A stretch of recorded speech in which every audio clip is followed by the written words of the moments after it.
सन 2023-24 रोजी झालेल्या ढगफुटी व अतिवृष्टी पंचनामे झालेल्या शेतकऱ्यांना नुकसान भरपाई मिळण्याबाबत हातकणंगले तहसीलदार यांना पंचायत समितीचे माजी सदस्य संतोष माळी यांचे निवेदन। सन 2023-24 रोजी झालेल्या ढगफुटी व अतिवृष्टी शासनाकडून पंचनामे करून शेतकऱ्यांना नुकसान भरपाई देण्याचे आदेश झाले।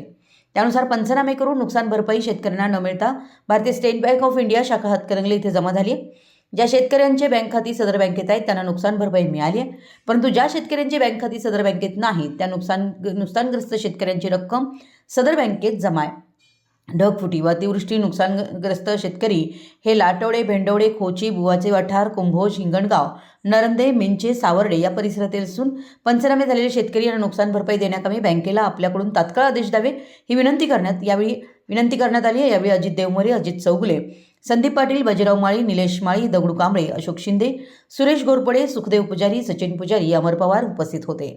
मराठी एस न्यूजसाठी हातकणंगलेहून विनोद शिंगे। अतिवृष्टी, ढगफुटी, गारपीटनं झालेल्या नुकसानीचे शासनाच्या आदेशानुसार पंचनामा होऊन शेतकऱ्यांची रक्कम स्टेट बँक शाखा हातकणंगले येथे गेली 2 वर्षे तशीच पडून आहे। त्या शेतकऱ्यांचे अकाउंट स्टेट बँक हातकणंगले येथे नसल्यामुळं बँक त्या लाभार्थींना शोधू शकत नाही आणि लाभार्थी 2 वर्ष झालं त्या लाभापासून वंचित आहे। तातडीनं शासनाची रक्कम लाभार्थींना मिळावी एवढीच कळकळीची विनंती राहील आणि जास्त करून लाटवडे, भेंडवडे, कोची, वाजवाटर या भागात, पिंचे, सावर्डे या भागात ढगफुटी झाली होती, अतिवृष्टी झाली होती की जी ऊससुद्धा अगदी साळुत्यागत झाला होता त्यावेळेला, त्याचे पंचनामे त्यावेळेचे।